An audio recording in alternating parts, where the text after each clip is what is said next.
Sir, I opened the room. Yeah.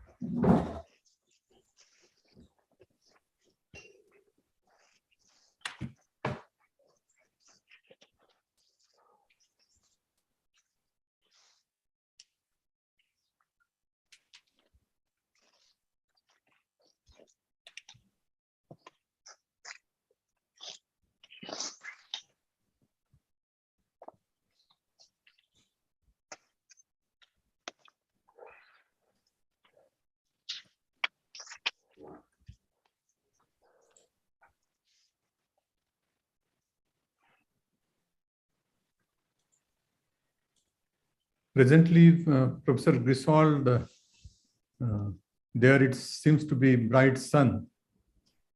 Yes, it is. It is. It is. I have some sun shadow in front of me, but it's okay. Yeah. Thank you. I'm not blinded. It's okay. Thank you. It's a little bit cooler today than it was yesterday, so it's quite pleasant outside. Yeah.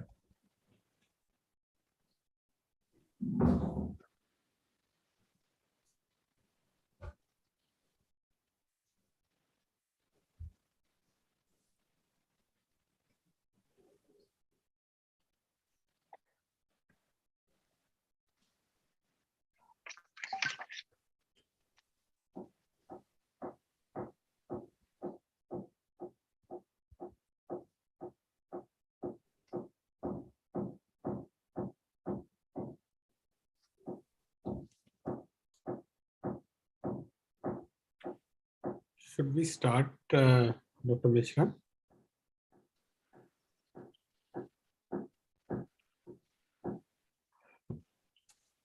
Hello. Hello.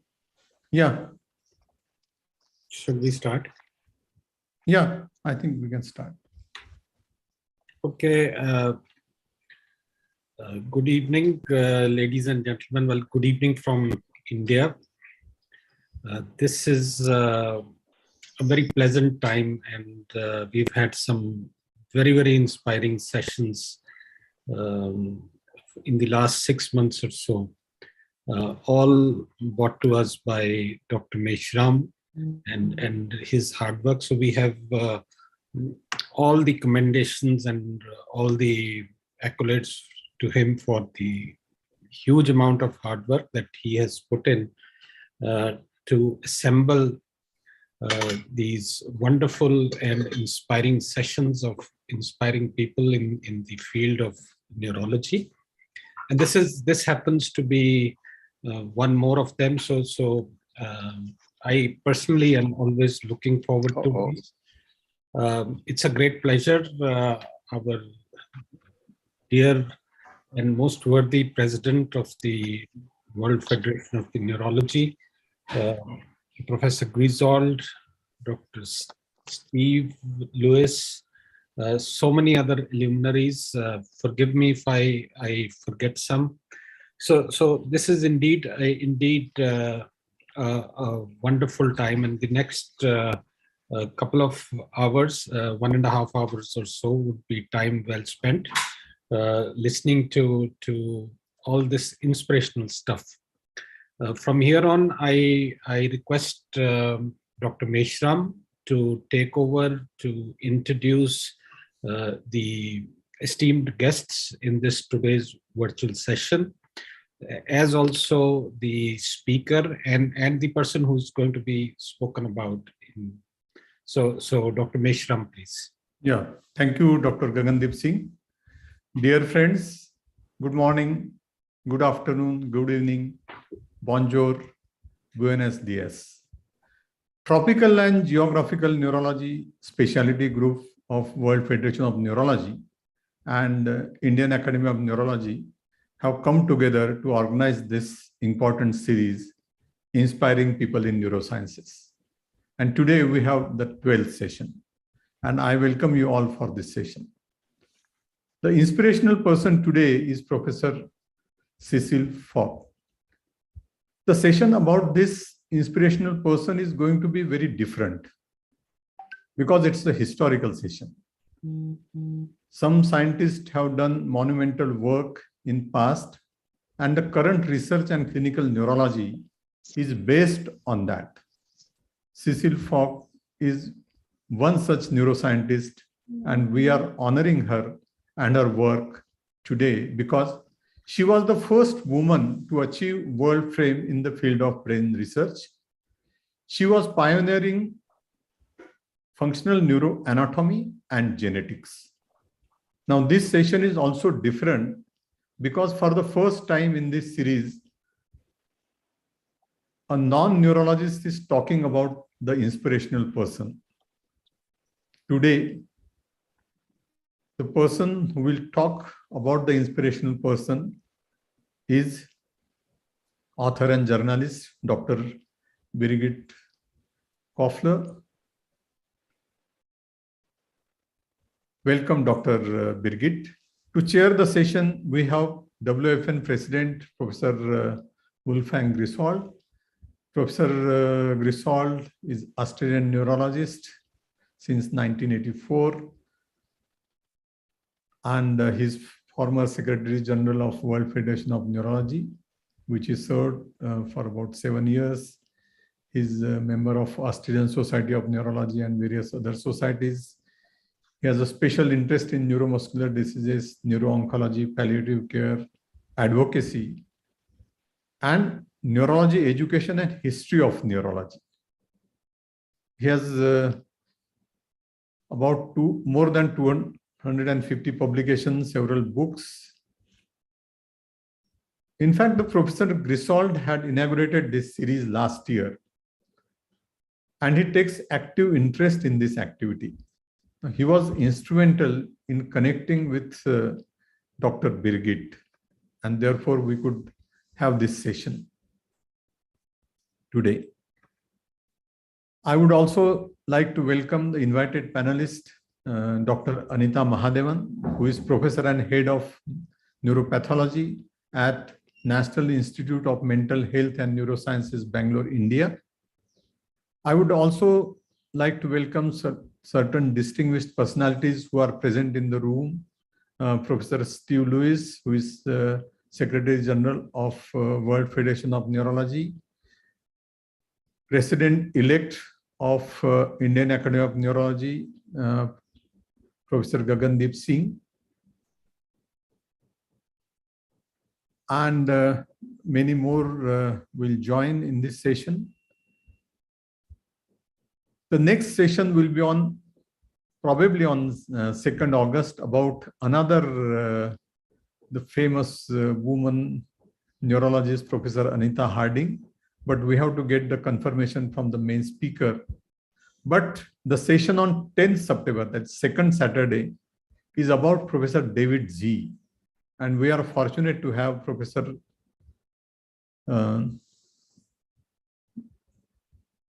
David Z and for that session, and there will be Professor Lay and Asif Sheikh and Daniel Gold will be talking about him. This series is going on extremely well because there is so much of learning from the historical perspective, the amount of work these people have done, the difficulties they have faced, and they have come up in difficult times and when the facilities were not as good as now in those days. And the idea is to get exposed to their great work so that the younger generations get stimulated to do the outstanding work in the field of their choice. I'm sure that you will enjoy today's session. And I would also like to remind you about the World Brain Day on 22nd July, which will be celebrated all over the world. The initiative of World Federation of Neurology, and this time the World Health Organization will also join hands. And the theme for the year is Brain Health for All. over to you, Professor Griswold, now to take the session further and introduce Professor Biggit. Thank you.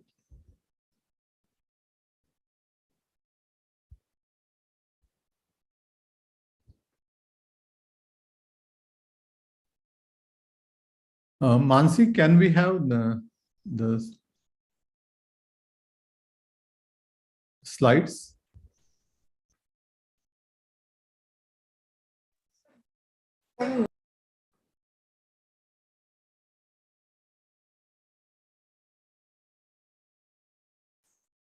Professor Riyad has joined. Welcome, Professor Riyad Godier. Hello, how are you? Yeah, fine. Thank you for joining. Thank you. I think Professor Griswold is... Sir is logged out. He's logged out. We'll wait for a minute. There might be some problem with him.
Okay, there might be some problem with Professor Griswold. So can you show the slide? Yeah. I think Wolfgang Griswold is back now. Yes. Yeah. So thank you. I'm sorry. Professor Griswold, please introduce Professor Yes. Dr. Biggit. I apologize for my line. It always happens when you don't expect it. So first of all, I'm extremely pleased that this series takes place, and I want to take a particular express my thanks to Meshram and to Gangtep who introduced, and to Biggit to be with us. As Meshram said, it's something new, and non-neurologist speaks about a very significant neurologic topic. And Biggit is not a non-neurologist. She's a non-neurologist, but she has been deeply involved with neurology and with the organization of neurology, not only in Austria. She also did it for the European Academy and also for the World Federation for the first brain days. So to come to her biography, Biggit Kofler-Betschart was born in Austria in 1965. She lives and works in Vienna, in Austria, and she has also been working in Dresde, Italy, as an author and as a journalist. After studying law, she worked at the UNESCO in Paris and for the Austrian Diplomatic Service in Vienna, New York, and then as the Chief of Staff in the Austrian Ministry of Health. In 1997, she founded Betschart and Kofler Communication Consulting together with Roland Betschart. And in this conjunction, I met her first with the Austrian Society of Neurology. Among many other clients, they worked for many years for Austrian Neurologic Society, for the European Neurological Society, and also for the European Academy of Neurology and the World Federation of Neurology. And it has always been an experience and an achievement to discuss and work on new projects. This book is also a new project of her, and she's going into a different sphere, into a biography that I'm sure is well researched, as I know Birgit, and we look very forward to your report and your lecture. Thank you for coming, Birgit. Thank you very much, Professor Griesel and Dr. Meshram, for those very kind introductory words. I'm very honored. You both stressed it. I'm not a neurologist. Also, I've been following neurology for many years, but I'm very honored to have the honor to have this lecture here. Yeah, I'm also very glad that from the program I saw this is a very fascinating series of lectures you have with inspiring people. And I'm happy that I understand it's the first time we have a woman that is being presented here, which also makes me glad. Thanks a lot. Yeah. I'm now concentrating on my writing after all those years in communication, in medical communication. And actually it was at one of the European congresses, of the European Neurology Congresses, that I first was aware of Cecil Foulked and Oskar Vogt and their work. And that made me think of and sort of interested me a lot because I hadn't heard so much about her. And then I found out she was actually a very fascinating woman. So this is why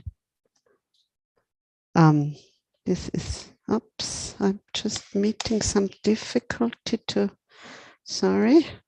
move on the slides. Let me see if it's working now. Yes, it's working now.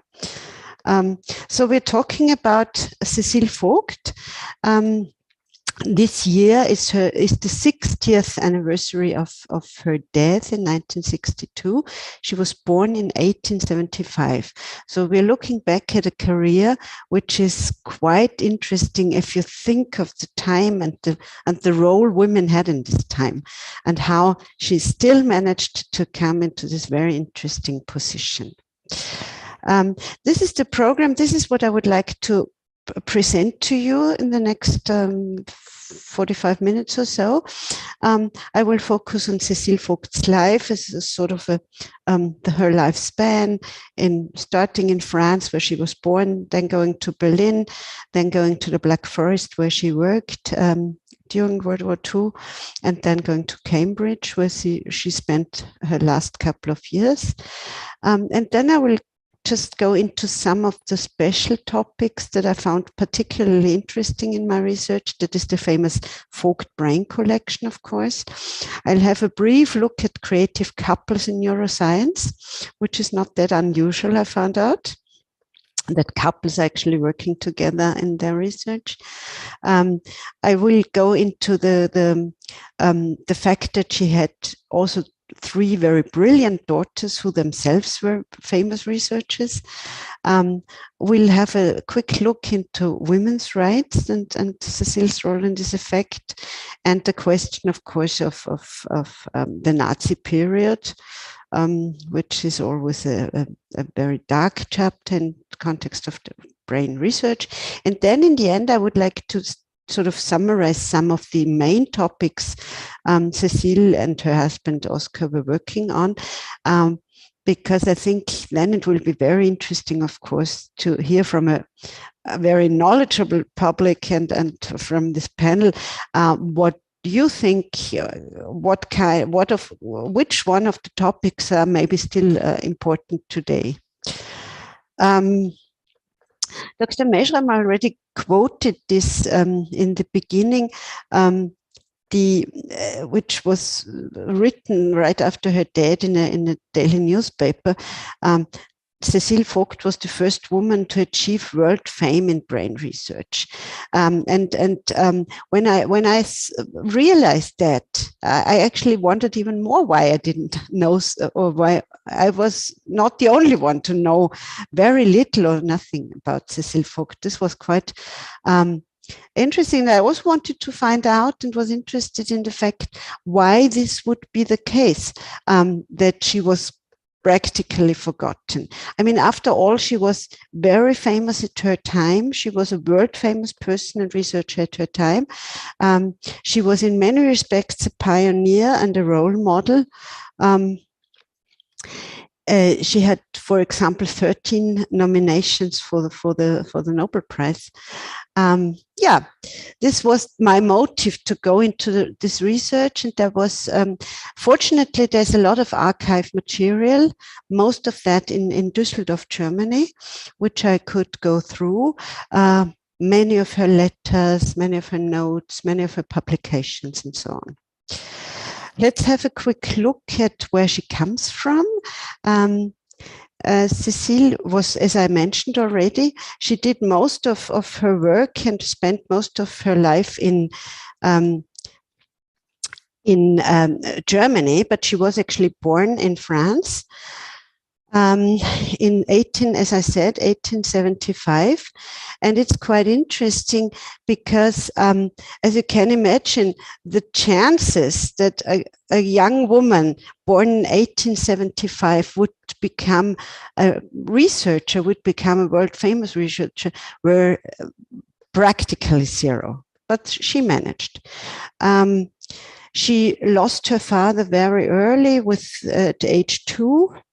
But still her mother was obviously very supportive and helped her a lot, so she could have a higher education, which again, same thing, was not at all usual at this time. So she did not only have a school, the usual school that maybe daughters of better off families would have. No, she managed to have the baccalaureate, which was necessary to be able to go to university, and so she then was able to go to Paris, to go to university, and this was a very exciting time. I'm sure you know many of the names we are seeing. Oops, I'm having some difficulty to move this on. Okay, it works now. I'm sure you know many of these names we see here, or of the persons. Oops. I'm sorry for this.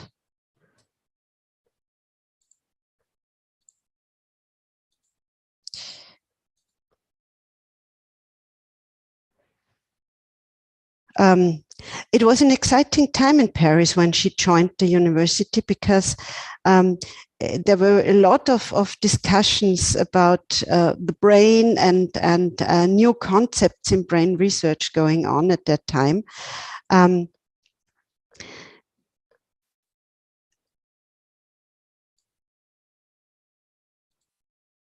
You know all those names like Pierre-Marie, like Bouchard, Jean-Martin Charcot, Babinski, Desjardins. So she had interesting teachers at an interesting time in brain research. The early years in Paris, she started her studies of medicine in 1893. She was in 1896. She was already an externe des hôpitaux de Paris. This is a kind of an assistant during the studies. They worked already as kind of assistants. She then was an assistant to Pierre-Marie, whom I mentioned already. In 1898, her career was kind of endangered because she had a first child. She was not married at that time yet, but she still managed to continue her studies and to continue. She was very dedicated to her work. She had her medical diploma in 1899. In the same year, she met Cecil Faulked. And it seems that they immediately knew that they wanted to stay together, live together, and to research and work together. And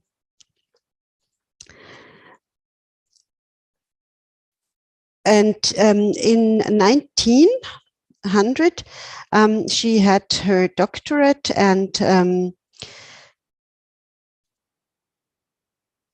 finished her dissertation and started to work together with Oscar in Berlin.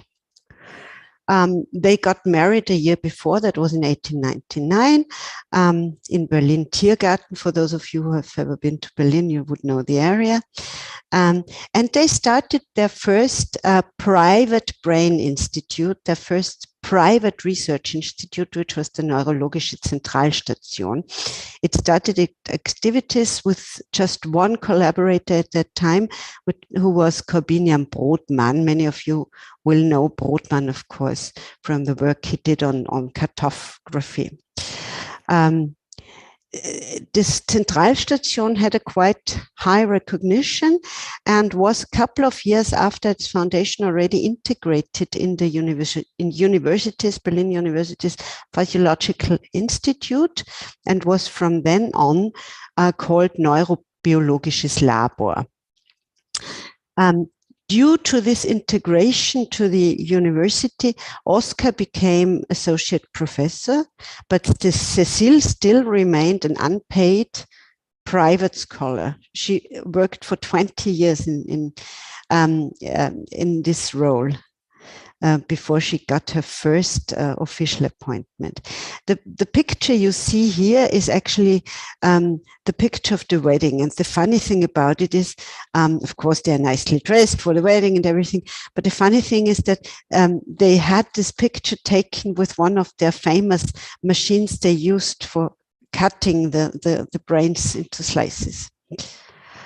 Here we have some impressions of this first institute located in Berlin Tiergarten. This is what it looks today. The building is still there today. And it was quite famous in the neighborhood. The building, we see here a quite interesting story of a woman who worked with them, and she left this note, and she tells us that they had monkeys there for their research, of course, who the monkeys were seen from the street because they were on the balcony. At the same time, very important people were going to this house because, of course, they had a neurological office with patients for therapies. So it must have been quite impressive. When they worked during this period, when the Vogts worked in Berlin at this institution in Magdeburger Straße, it was not so easy for Cecile, obviously, to become accepted, because female scientists, there were very few of them, and they met many hurdles and prejudices at that time. Cecile had difficulties to being admitted to conferences. She was not even allowed to present her own work. She comes to Berlin in 1900, but only in 1909, women are admitted to medical schools in all German provinces. And only in 1921, women were allowed to earn habilitations in Germany. So you can imagine that this was very difficult for her in this atmosphere. But it's not only the fact that she was a woman, it's also, of course, that many of the then established professors were quite irritated about the work, because she went to congresses. She was talking about neuropathology and how important it also would be, and how inspiring for psychiatry, which psychiatrists at the time were not so much interested in hearing. I'm not going through those publications. I just listed some important work that was done during those first basically more or less 30 years during that period when they worked in Berlin in this first institute. There's a lot of publication. I mean, one thing that is interesting already in this list is that Cecile very often is the first author. This is quite unusual for a woman at that time. There's a lot of work on striatum, on thalamus and localization, of course, on fibers, on cortex, and so on. And this is just a small selection of what was actually published by her during this period of time. So that you see already, this is quite impressive. In 1920, end of 1929, beginning of 1930, something very important happens. As I showed you, this was not a very impressive building where they worked. This was basically a house where also apartments were located, and they, for many, many years, they tried to be able to have a new building where they really could do all the projects they had in mind. And that finally worked out in 1929, 1930. And this is the building. Here you see the Kaiser Wilhelm Institute for Brain Research, which was newly built and which was opened in 1930. We should say that during this period between, let's say, 1920 and 1930, the Faulkeds were really at the peak of the success. In 1915, and then due to World War I, this was then postponed to 1919, their institute became part of the newly created Kaiser Wilhelm Gesellschaft, which was a society to support extra-universitary research.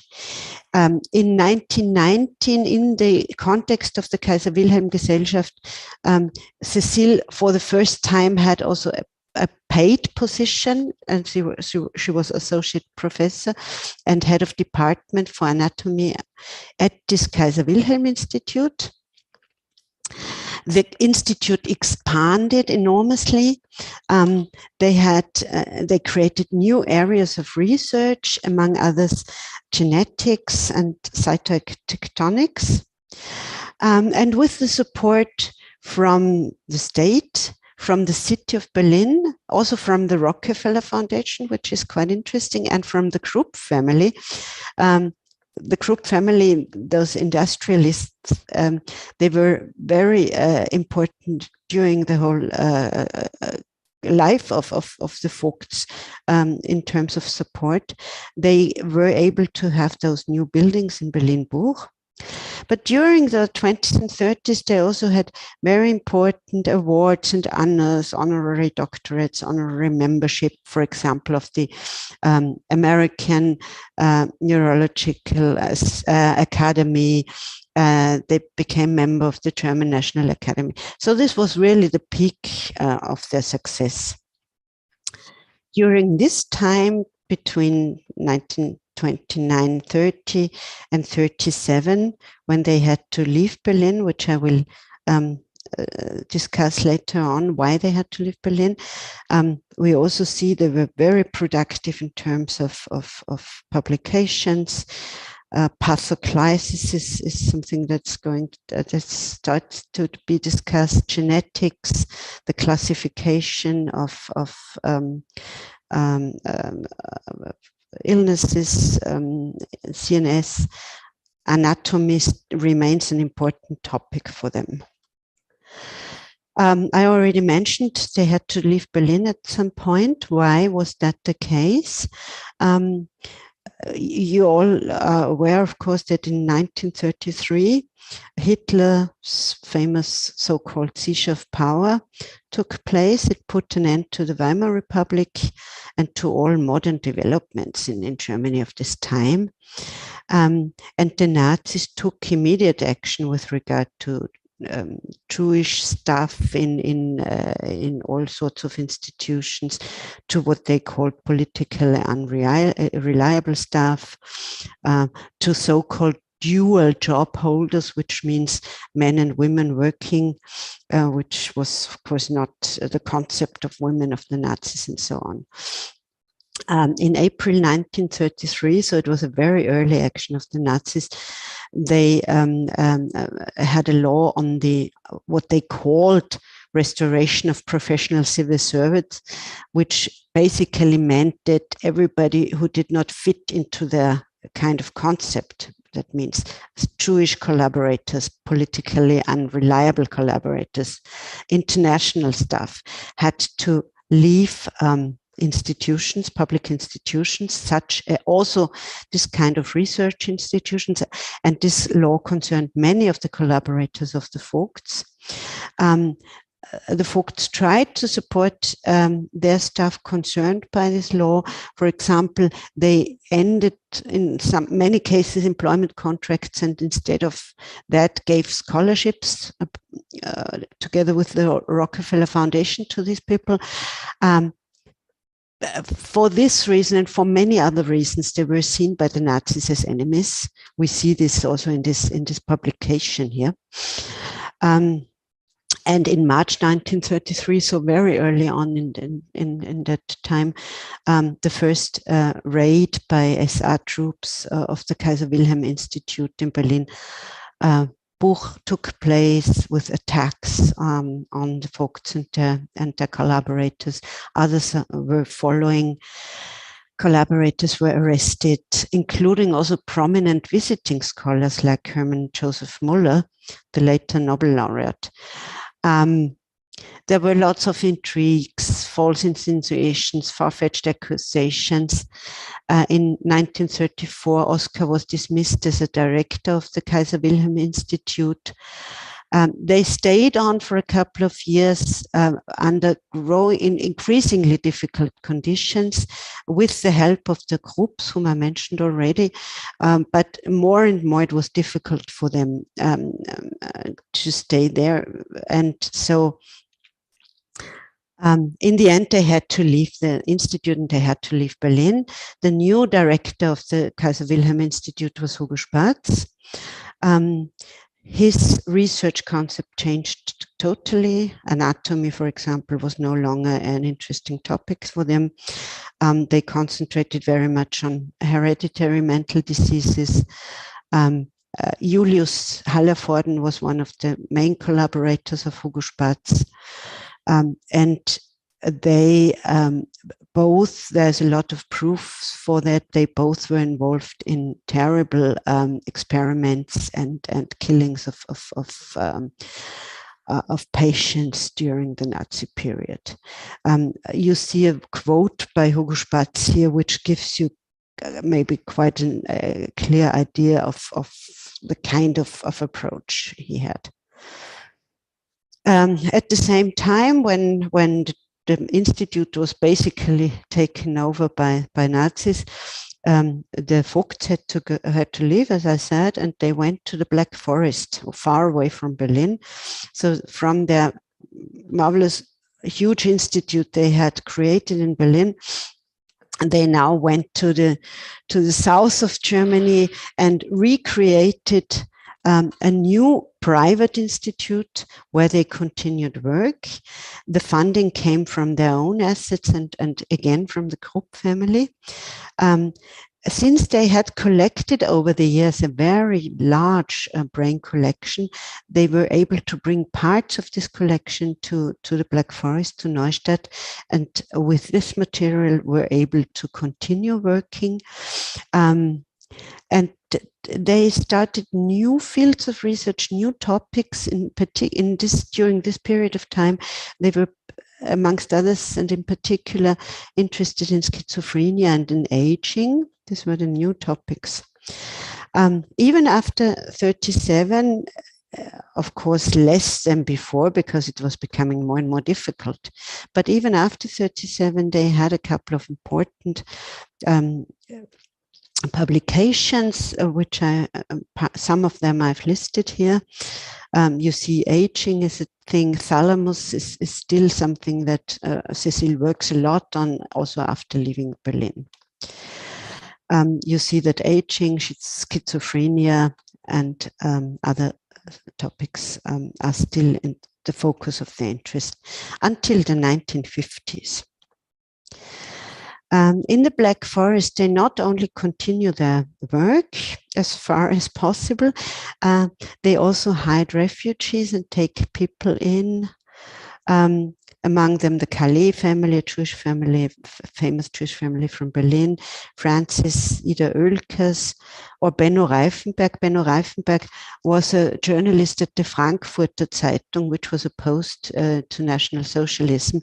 That's why, of course, he had to leave, and the journal was closed. And we know a lot about this time in the Black Forest, about the Faulkeds, because Benno Reifenberg left a very interesting biography where he writes a lot about this period. And he says, the Faulkeds were well aware that it was not without risk to offer me such an extraordinary refuge. After World War II, they stayed in the Black Forest. They were not called back somewhere else. Nothing was restituted to them as far as the institute, the Kaiser Wilhelm Institute, is concerned. They stayed in the Black Forest in their private institute. The conditions were increasingly difficult. There was very modest financial support from the official government of West Germany. They kind of got caught between the fronts of the Cold War. You know that at that time there were two Germanys, the West German RT and then the East German Communist GDR. The Kaiser Wilhelm Gesellschaft became Max Planck Gesellschaft, which still exists today, and the Kaiser Wilhelm Institute of Brain Research, which had been founded by Oskar and Cecil Foulked, became the Max Planck Institute for Brain Research, which also still exists today in Frankfurt, Germany. And the maybe for many shocking thing is that after World War II, after the Nazi period, this Max Planck Institute for Brain Research was again headed by people that had been involved in Nazi crimes like Spatzenthal for many years.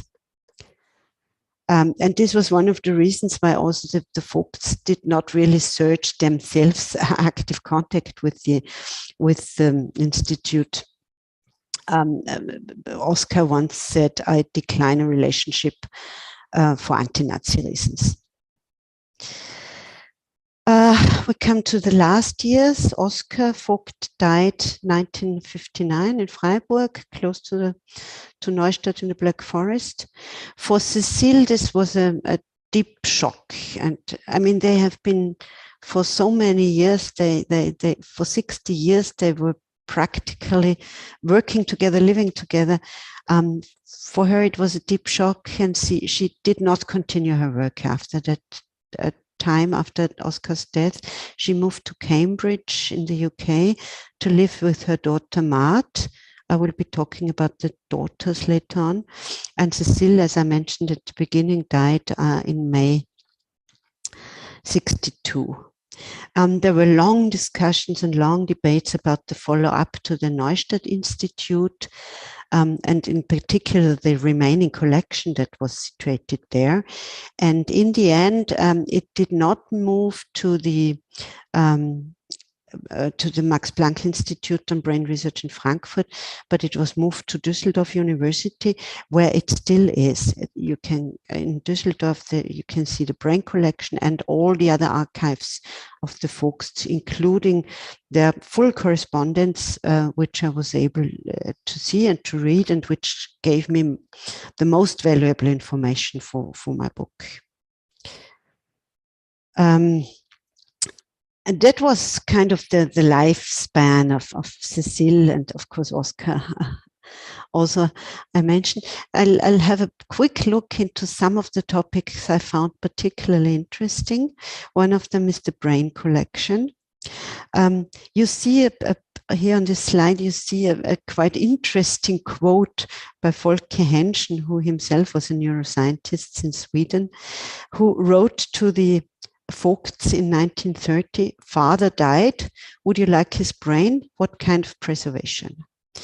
So the Faulkeds collected brains. They collected what they called genius brains, so brains by brilliant people like Henschen. but many others too, with many of whom they were friends.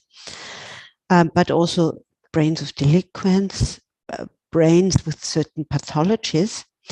The collection started at the very beginning in 1899 with 30 brains that were provided by Cecile's teacher, Pierre-Marie.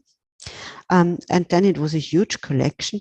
The idea behind this library of brains was that they wanted to support exchange of brains between among institutions. And the basic idea of studying all those brains was what you would in the modern scientific world maybe call pattern recognition, to see if there are patterns that would explain certain things. That was the idea of, is there, for example, if you're particularly brilliant, can that be seen in the brain, but also certain pathologies, of course. There's a very interesting article about the Faulkeds by Kreuzberg, Klatzko, and Kleihus, which is called Oscar and Cecil Foulked, Lenin's Brain and the Bumblebees of the Black Forest. I love this article and its title. Bumblebees is because they were, all of their life, they were interested in bumblebees and other insects. But what does how does Lenin's brain come in? They actually did research on Lenin's brain, invited by the government of the then young Soviet Union. And up to today, there's a discussion whether maybe somewhere in this huge collection, which is now situated in Düsseldorf, some slices of Lenin's brain might still be hidden. The brain collection, as I said, large parts of the brain collection that remained in Berlin after the Faulkeds left was destroyed at the end of the war, of the Second World War. And those parts, some parts then also went to Düsseldorf, and that part that was in the Black Forest, as I said, went to Düsseldorf. Another special topic I really found interesting in doing research and writing on the Faulkeds was the fact that they worked as a couple. And I found out that this, especially in brain research, is not so unusual. We have quite a number of couples up to today with Maybrit and Edward Moser, or with Hannah and Antonio Damasio, both couples still active. We do have quite a number of couples working together in this field, or having worked together. Why at that time, when Cecile started her research, was that an important possibility? Because, as I mentioned, in many countries, women were maybe allowed to go to university, but in many cases they were, until the 1920s or later, not allowed to work at universities. So in many cases for them, it was if they wanted to do research in scientific work, it was the only possibility to conduct scientific work, to work with their husbands, if that was a possibility. Of course, in many cases, they were then sort of victims of what the sociologists, an American sociologist once called the Matilda Effect. What is the Matilda Effect? The Matilda Effect is the theory that if a man and a woman, if they're maybe a married couple, but also if they're just scientific partners, if they work together, then usually the outside world would overestimate the man's contribution and underestimate the woman's contribution. I leave it up to you, in particular, you women in working today in this field, if the Matilda Effect is still something that can be seen today. Yeah, we see some of the most famous couples in neuroscience, like the Klumpkes, who worked in Paris, the Charras working on neurosecretion, or the Timofejew-Fresowskis, who worked together with the Faulkeds in Berlin on genetics. I have already mentioned several times that Cecile was mother. She was mother of 3 daughters. And her youngest daughter, Margarite, who worked in the USA for many, many years, was once asked by a journalist of the New York Times. She was interviewed and she was asked about her mother and why her mother managed to have children and do her scientific work. Margarite said, my mother, she was an exception to the rule. Actually, all three of the daughters themselves became scientists, did scientific work, but all three of them did not have children, maybe because they had seen and lived through that her mother, it was not easy for her mother to do both roles. A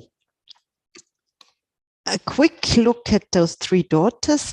Claire was the oldest one. Claire was the one who is most forgotten, I would say, but from the three of them, in many biographic work or biographies or biographic articles about the Foulked, she's not even mentioned. She was Cecil's first daughter when she was not yet married to Oscar. The father is not known, or at least not officially. There's some rumors. She did her medical doctorate in 1929 on brain tumors in children. So also she went also in brain research, and was one of the pioneers in pediatric psychiatry and neuropediatrics in France. Left us a lot of publications in this field. The second daughter, Marthe, was born in 1903. She lived until 2003. She was 100 when she died. She did 2 doctorates in medicine and chemistry, worked at the Kaiser Wilhelm Institute for Brain Research in Berlin with her parents in the beginning, and then went to 1935, went to the UK, where she worked with Henry Dale at the beginning and then at different institutions throughout the UK. And her most known work until today was her work on neurotransmitters. In an article about her, this is characterized that way. Her work opened the way for research that has transformed the treatment of mental illnesses. The third of Cecil's daughters was Margarite Folk. She was born in 1913, lived until 2007. She had her doctorate in medicine in 1936, went to Paris then as a postdoc. Of course, they all were fluent in French, speaking a lot of French with her mother. She was the only daughter who went to Neustadt in Schwarzwald with her parents. She focused on genetics at that time, mainly on Drosophila, which was also done in Berlin before they left. And then in 1950, so after World War II, she went to the US, worked at Pasadena with Max Delbrück in genetics of bacteria, and then went to the Salk Institute, worked with Stalbecco on viruses, polio viruses and cancer. She, of the 3 daughters, she was the one that kind of was most traumatized about this period she had to live through in Germany during the Nazi time. And she also wrote about this, as you can see in this quote, which you see on the slide. I want to mention also one point that seemed very important to me, that is Cecil's commitment to women's rights. When she, as I mentioned already, when she came to Berlin, women weren't even admitted as students to university, and they were not admitted to university careers. And there was a lot of discussion going on with early feminists who challenged this and who wanted this right for women to go to university and to work at university. The ones that were against this also always referred to a publication by Dr. Möbius, which you see here on the slide, which was called About the Physiological Imbecility of Women, where he tried to prove that women have smaller brains and therefore were not able to have academic careers.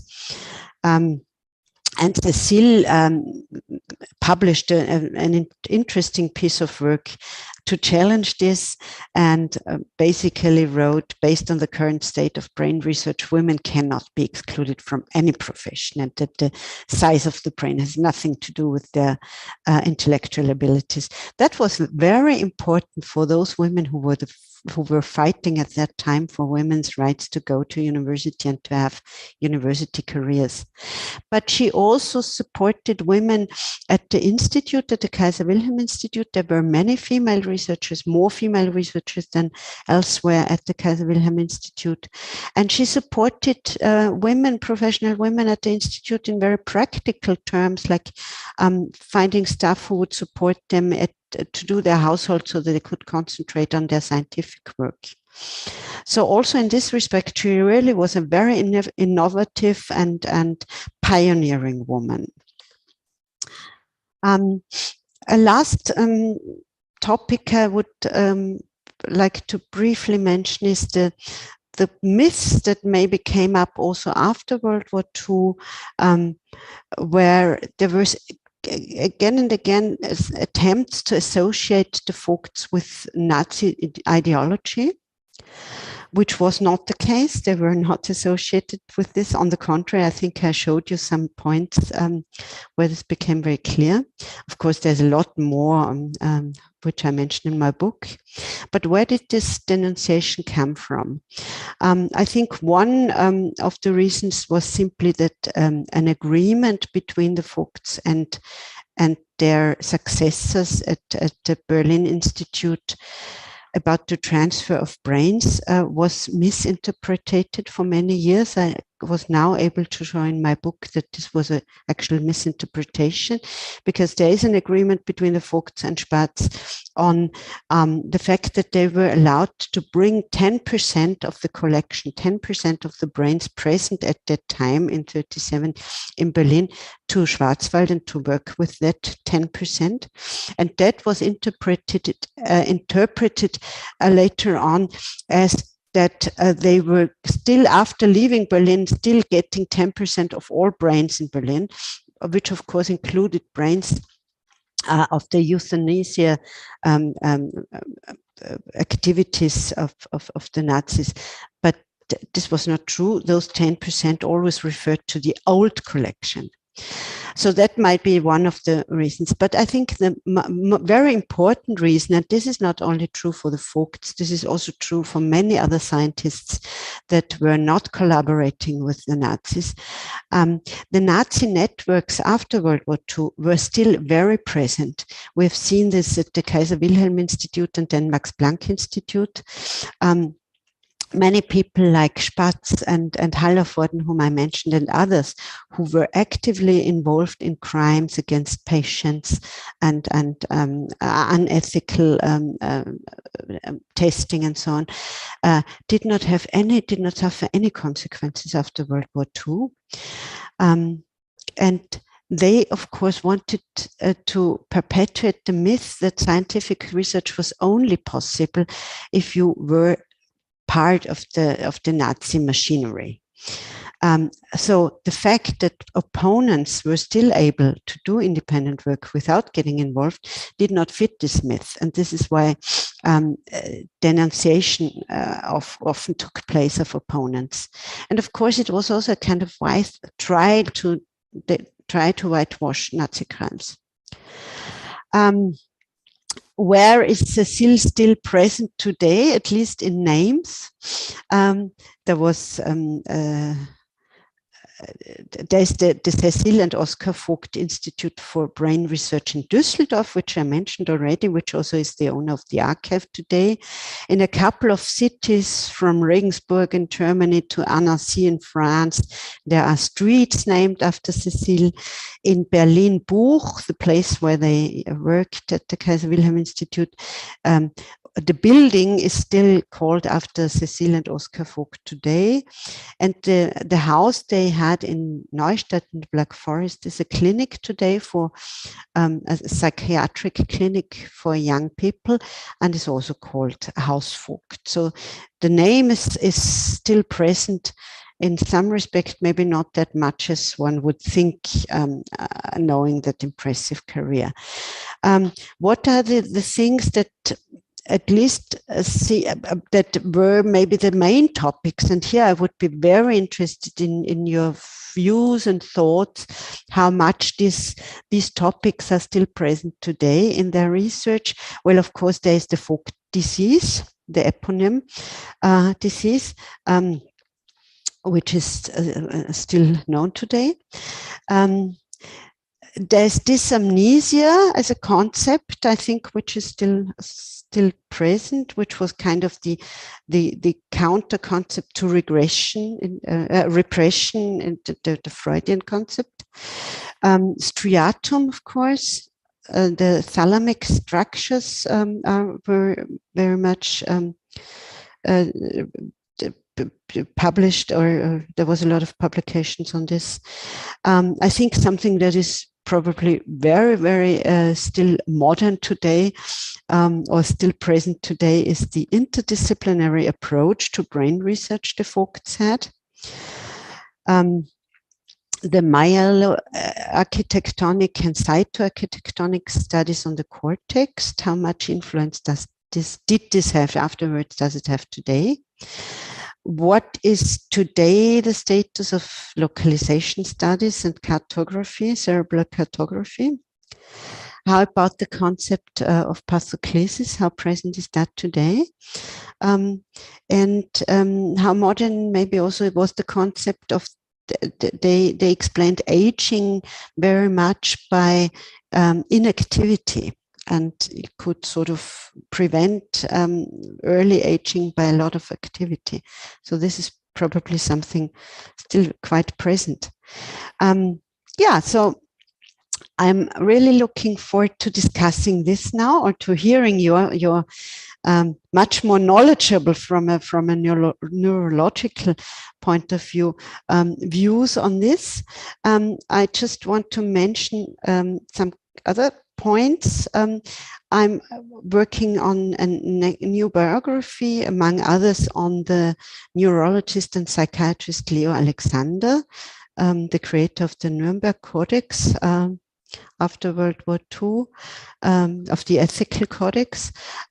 So if anyone has a lot of knowledge on him, I would be interested to be in touch. And I'm trying to find possibilities to publish this book, which for the time being is only published in German, in English and French. Any thoughts that might help me with that are most welcome. Thank you very much for your interest. Thank you very much for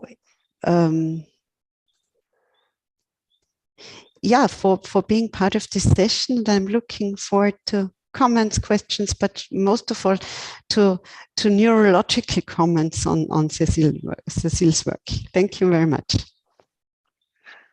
Thank you very much, Biggit. And it's much beyond all expectations that we had. I must confess I have read the book before it was published, but the imagery that you have here and that you showed us today expands the vision of the book much more. That is not caught in the text only. I think it's, before we go into the discussion, I will ask panelists for contributions. I think from my point of view, I think you have done a marvelous job in presenting the woman, Cecil Foulked, at a time where women were hardly allowed into medicine, her personal scope of development, and also gave the insight into the work of the couple, because usually when we see a surface of a publication row of people, it's just a number of things in the context of time, but here it's very personal and it goes through the times. It goes more or less from the beginning of the century until the after the war time, which is an incredibly long time for development. I think one thing is that is also important is that we are always in the middle of changing concepts. And from my point of view, but I maybe other opinions, this was the time of neuropathology, where many things were thought to be discovered by looking at the brains and by cytoretectonics, by cells, and the idea to discover the genius brain persisted for a long time. So I think you mentioned the Lenin story, which is also, there are books on that story. And I was talking to a neuropathologist in New York in 1980 who owned part of Einstein brains. And he said when Einstein died, he was offered $10,000 for a picture of the genius brain. And his answer was, it's a normal brain of an old person. So no specifics, no special things. And I think this is more or less the concept we are now. And it's interesting to hear that. And finally, I think the Folked were kind of a holy grail, and there still are, because it's still not quite clear how this institute on the TT Lake worked for such a long time. And you made it clear that it was obviously, they had much difficulty with the Max Planck Society and their own society. And then I think they were finally hosted by the Düsseldorf university that was founded at that time, and it's more or less the home of this whole spirit. I went to the TT Lake too when I trained in neuropathology as to look at the Holy Grail, but there were no brains anymore. I think nevertheless we must be careful, and when Biggit presented her book in Austria, I think 2 months ago or 3 months ago, there was an Austrian historian who more or less accused the neuropathologists of being obsessive brain collectors, which I didn't like it at all. It may come from the fact that, of course, there was a lot of issues with the Nazi brains in Germany and also in Austria, and that may have been. But on the other hand, brain banks looking at tissue has been interesting and important up to now, although under different contexts. And if we look at the brain banks, the UK people have done a tremendous amount in extrapyramidal disease. With that, I finish here. I can't answer you the questions for your questions, but maybe we will. And if I think the first hand up was by Tissa, and Tissa Vishnayate is the chair of our Public Awareness Committee, and he raised his hand as the first. So Tissa, please. Bridget, apologies for my voice. I'm in the middle of COVID-19 and my voice, smell, taste, all pretty bad. Good to see you after a long time. We met at WFN meeting when you were doing media things a few years back for us. Brilliant work. I had an account history of medicine since I was a young medical student, so I was partly aware of her contribution somewhat. If I recall my memory, many of her predecessors told their other parts that she was the most brilliant woman that ever met. She was so organized, and the institute couldn't have functioned without her. She knew exactly where things were, and she knew exactly which nail to hit, and this and that. And fascinatingly, some of the things that this brilliant woman, and probably her husband too, put forward in neuropathology those days are directly relevant today. Pathoclysis, for an example, every time when I deal with a herpes simplex nasty encephalitis, so autoimmune encephalitis, we now have the luxury of having really fabulous MRI scans to tell us what is exactly wrong with them, as close as possible, not as clever as neuropathology, unfortunately. So it's just fascinating to see how certain disorders affect certain parts of the brain, while certain disorders do not affect certain parts of the brain. So she would have been unbelievably clever to the core to think like that in pre-internet, pre-EndNote, the era at that time. Lastly, for the Wolfgang's point, I think it is very sad that we can't do postmortem studies as we would like to do. Every time when I don't make firm, convincing the clinical diagnosis on some of my patients who are dying, I know that there is a significant chance that what I'm saying as diagnosis is going to be wrong. So the best that I could do is to request the coroner, because families generally 90% of the time refuse to have a postmortem for obvious reasons. Every now and then, occasionally when we do a pathological postmortem, I am absolutely right that we would get a different diagnosis. It's the best way to learn. I think if the not having the access to doing pathological postmortems is a crime. for us to push medicine further. I'm not criticizing other things, but I think that's the way that society is running. My team know that I am pathologically obsessed with postmortems, but I also know that my family is basically 99.999% of the time, they reject my idea of getting a pathological postmortem, and they would say that, well, Dr. Tissa's diagnosis is good enough for us, or the other neurologist diagnosis is good enough for us, and nothing is going to change. We want the body and we don't want a postmortem. So great work. Thank you, Tissa, and I think this postmortem issue is something that's worldwide quite different. I mean, I think Australia, many parts of the world, it's impossible. In some parts of the world, it still is, and I think neuropathology is a very important part of our lives. By that, I think we have a neuropathology speaker here, which is Professor Anita Maydevan. I hope I could pronounce it correctly. Sorry if I did not. And hearing this now from the point of neuropathology, what is your comment? We look forward to your insights. Thank you, madam. Thank you for the invite. I must tell you that, to be very honest, I had, of course, heard of Professor Cecil Fox in our neuropathology textbooks, but I honestly didn't realize the enormous contributions she has made in this field. I think the sheer breadth of her contributions was astonishing. And to make me read about it, I must thank Dr. Meshram. At least as a fellow woman, I think it has been very empowering to kind of learn how she struggled right from the beginning in a man's world to achieve so much in those years. Dr. Kofler brought it out so beautifully. And it's so interesting that she showed with her anatomy knowledge that there was no difference between the male and the female brain. I was just reading about that, and it's fascinating. It is much of what our fancy radiology is showing right now, which she showed way back in the 1900s. But maybe as a neuropathologist, her work on the striatum in Huntington's disease, the findings that she described is a Bible for us. And maybe much of the immunohistochemistry and genetics has added information on what the proteins are that accumulate, but the basic pathology that she documented, I must say we've not added anything after that. Nothing much has got really added.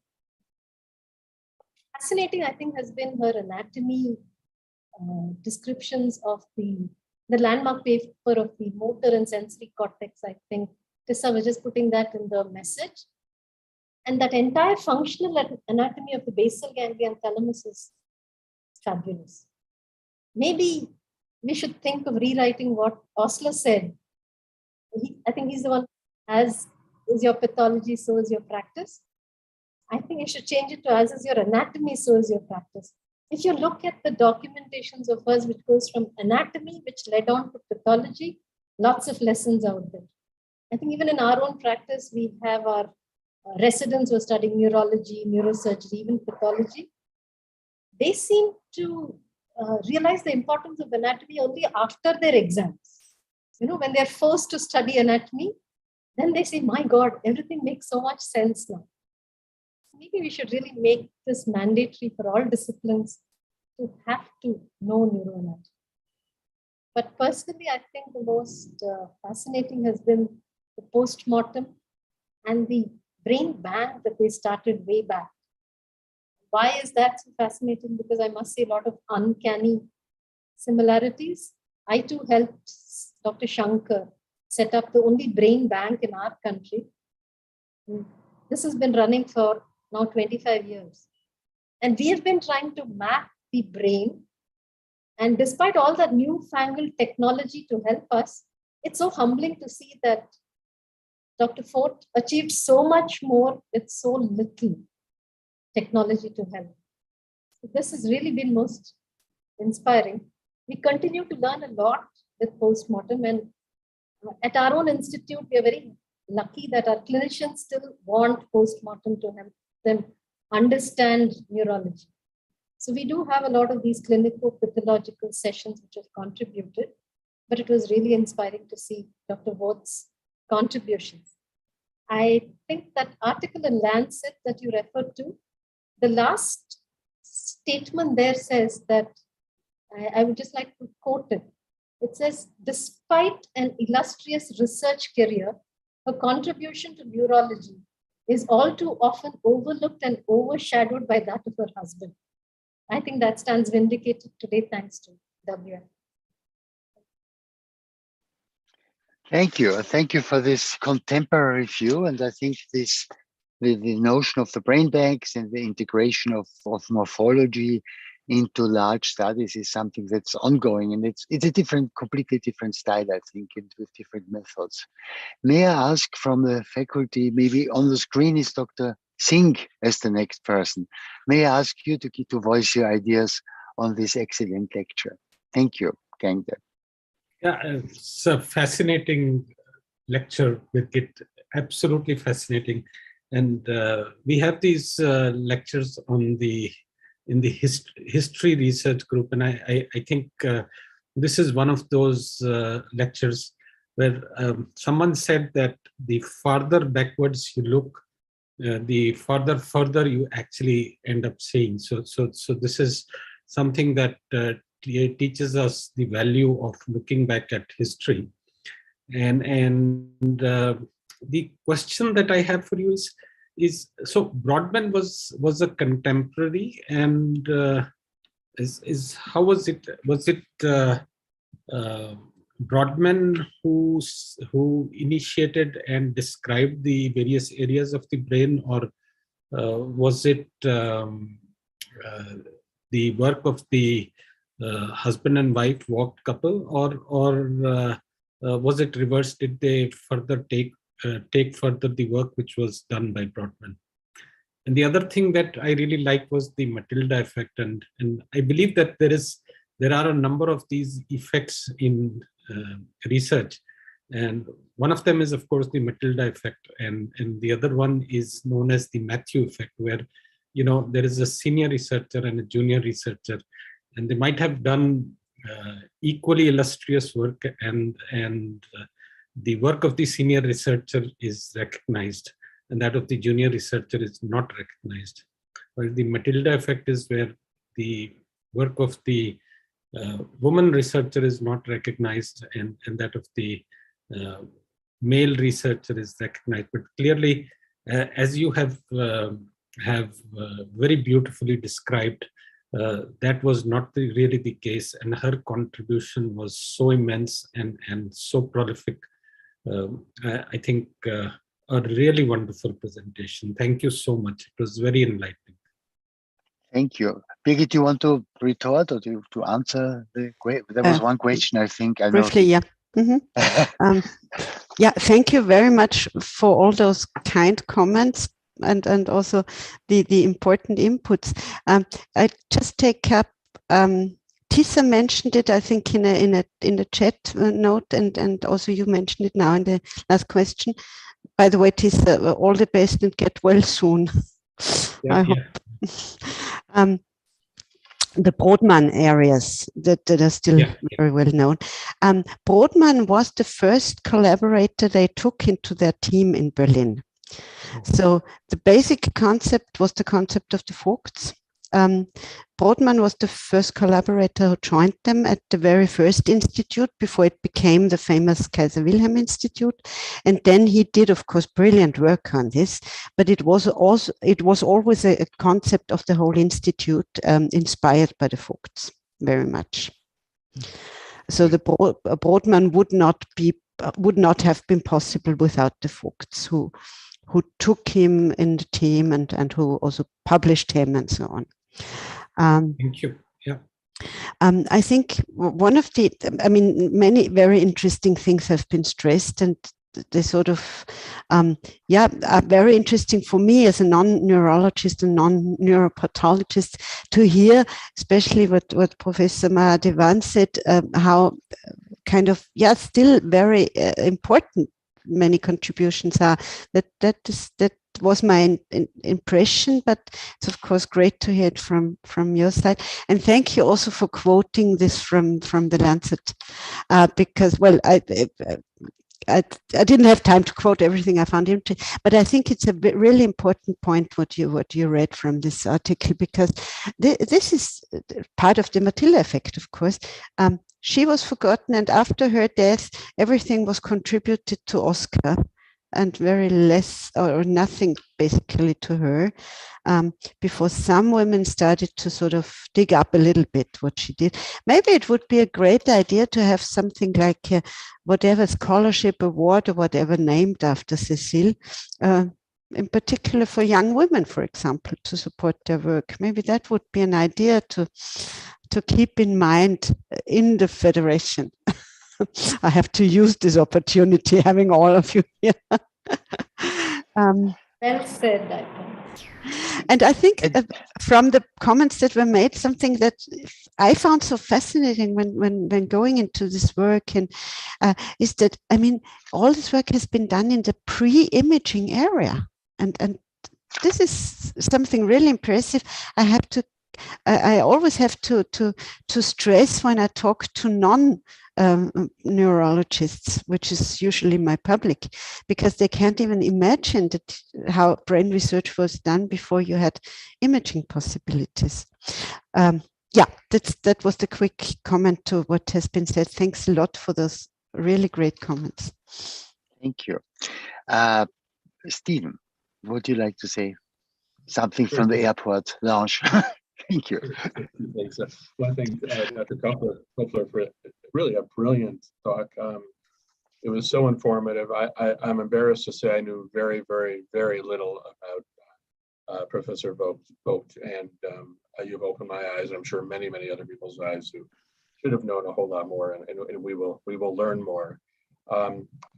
Your idea of an award is something that's probably going in a number of our minds right now. I think it's a brilliant idea as well. And I think a lot of the ideas that have come out of your talk, including the Matilda effect, as others have mentioned, Wolfgang mentioned sort of the controversy, which I hadn't really thought about before, about brain banks, which remain very, very important, especially in dementia research to this day. It's really, really quite interesting. So not only has your talk been eye-opening for me, and I'm sure many of us and many people who will also view this on YouTube over the days, weeks, and months ahead, but open up a whole lot of other ideas and concerns and controversies. So thank you so much. Thank you. Meshram, can I ask you? I think it was a wonderful, wonderful talk, and a great tribute to, Cecil. And one more couple that I would like to add to your list, Dr. Biggit, is Fred and Eva Anderman.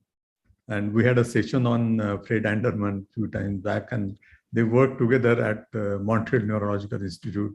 So I think you can add that thing. And the one important aspect of life of Cecil was that, and the Oscar was, they worked in a very difficult times.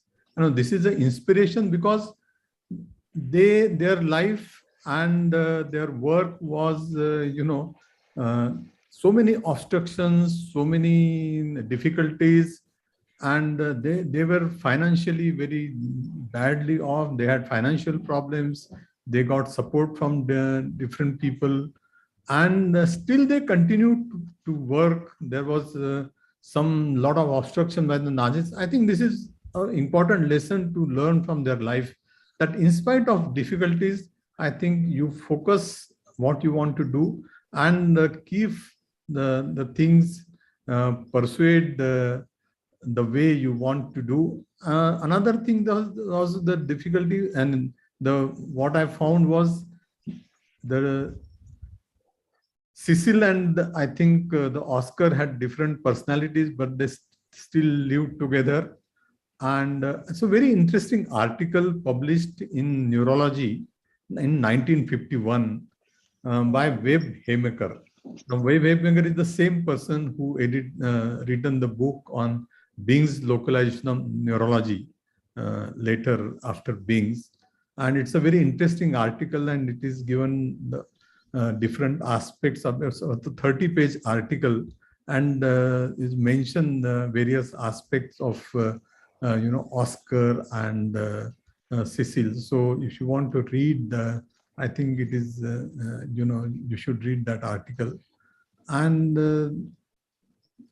the kind of work they did about, and another thing that, she was a woman, she was a mother, and she was, host to so many people. There was about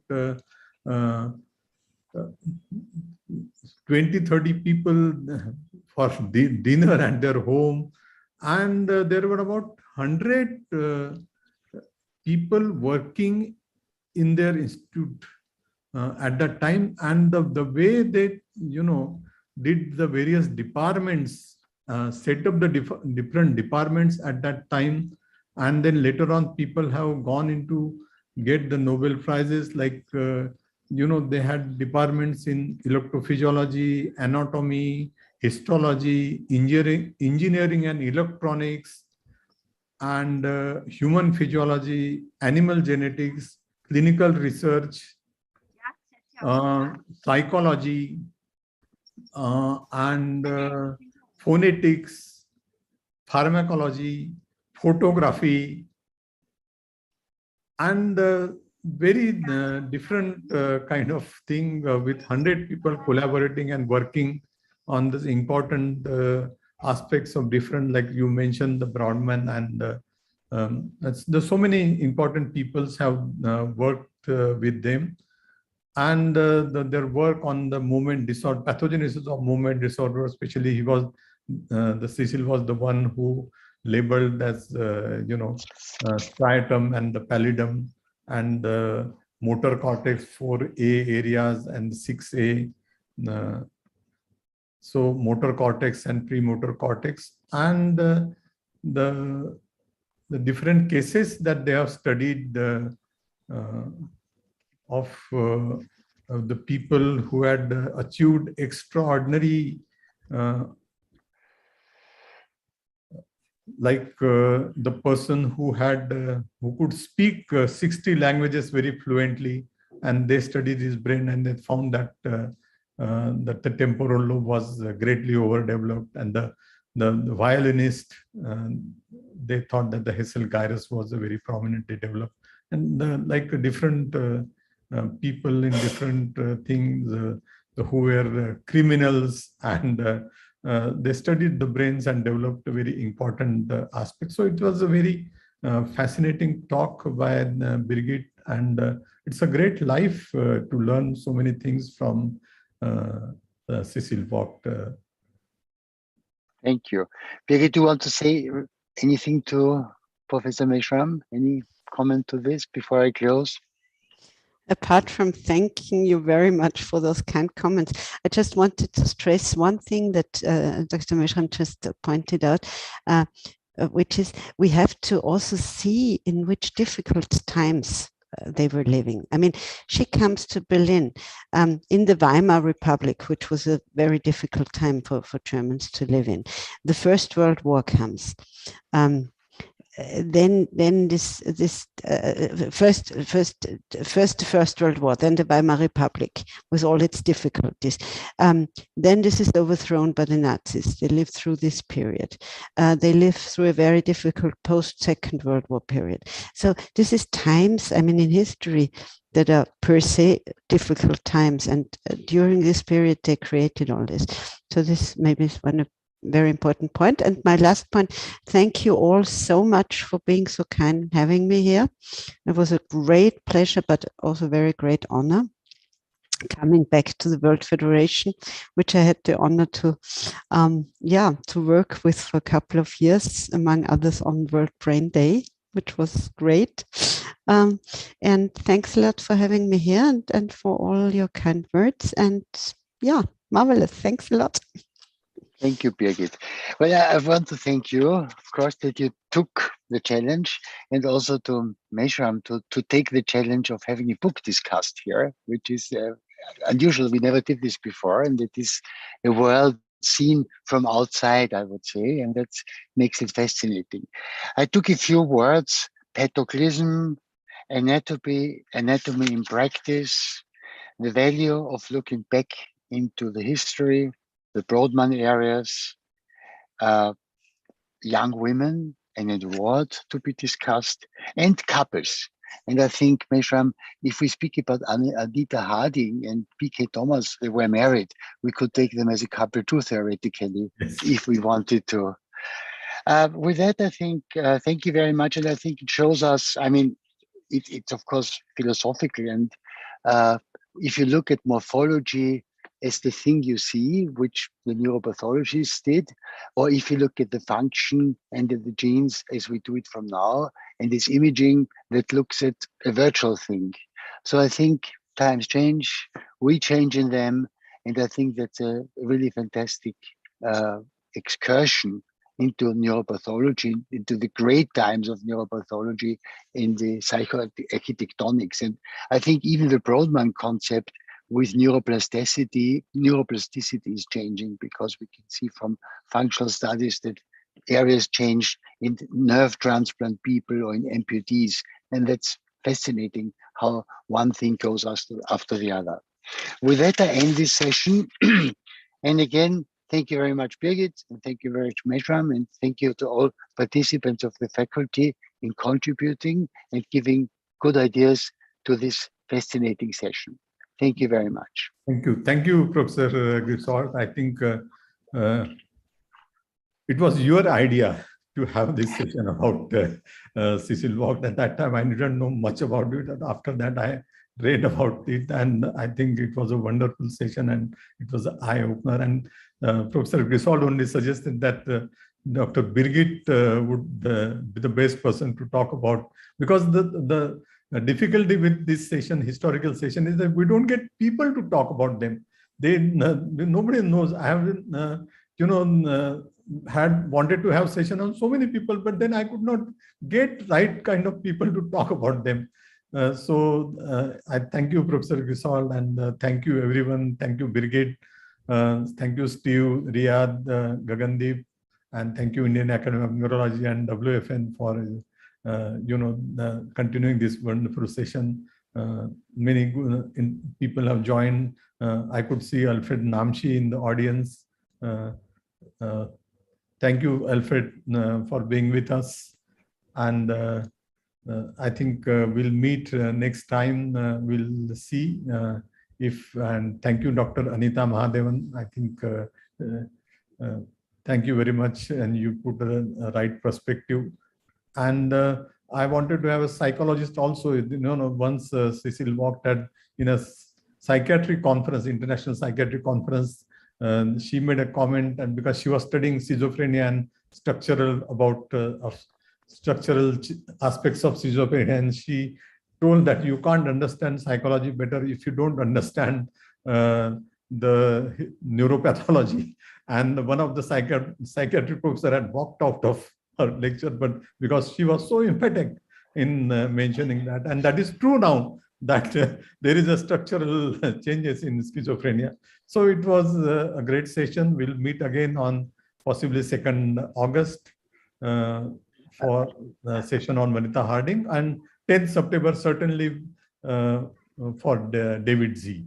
It is going to be. Mesha, if I could just add, being from Vienna, where many psychiatric schools are, we are very much aware that from localization to the brain to social psychiatry to, I don't know, Freudianism, everything is discussed. And I think there were also quite a number of Austrian neuropathologists who always try to discover schizophrenia. So far, I'm not aware of any compelling results, but it's fascinating.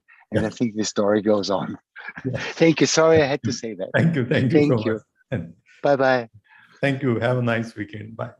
Thank you. Bye-bye. Thank you, Disa.